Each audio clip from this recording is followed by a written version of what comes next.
Hi, my name is Paul. I'm the pastor of Living Stones Christian Reformed Church, and I do these little videos now and then, in addition to the videos that we take of our sermons and of our Sunday school classes, because I want to touch on some subjects in a shorter format. One of my missions as a preacher and a teacher is to reintroduce people to the Bible. We are very excited about these franchises that have come up in our culture that are tremendously popular, often for a long period of time. Star Wars came out in the 70s and continues to be a very popular franchise. The Marvel Cinematic Universe is one of the newcomers, and they're making huge amounts of money. The franchise has grossed over $11 billion so far. What we find in a secular society is that people have a real appetite for big stories that they can inhabit and live within. In many ways, all of these universes are, in some ways, grandchildren of the Bible.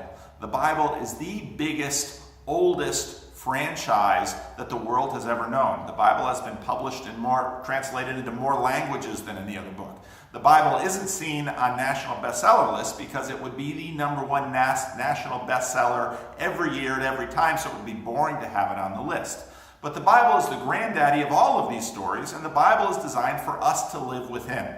Now, part of our difficulty is that the Bible is in fact written for us, but was not written to us.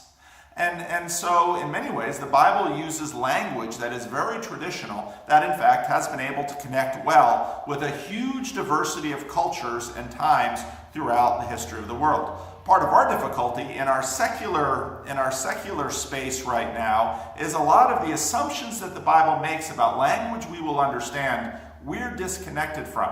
So I wanted to do some videos that would help teach some of these elements so that perhaps we could read the Bible and see the Bible in all of its richness and all of the different ways that the language of the Bible tries to communicate. A lot of this begins in Genesis 1.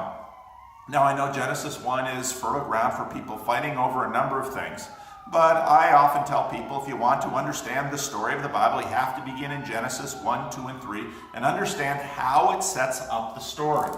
Now, again, we instinctively now, because we see this picture of the moon rising, or the earth rising from the camera on the moon, we think of the earth as a globe in space surrounding the sun. And there's, of course, Mercury and Venus and Mars and Jupiter. That's the dominant picture we tend to have of our universe. But the Genesis 1 story begins where its audience began, when it was told. And if you read Genesis 1, you'll read a story about everything is tohu wavohu, everything is formless and void, everything is chaos. And then God speaks into the chaos in Genesis 1 and begins the process of creating this orderly, beautiful, working world out of the chaos. And you'll read he creates a firmament. Now in the King James Bible, or the Revised Standard Version, it'll be called a firmament. A lot of people don't know what a firmament is. The NIV 84 called it an expanse, but I don't think that really helped. The NIV 2011, I think, is moving in the right direction. They called it a vault, because in the ancient Near East language, this is in fact what they were seeing. And God then separates the waters below from the dry land. And in this world, heaven is up here and the earth is down here. And then God creates a garden. And in this garden, he puts a man and a woman, and they are there to fulfill the garden, to do what gardeners do. Now in Ezekiel, in fact, the Garden of Eden is in fact on a mountain.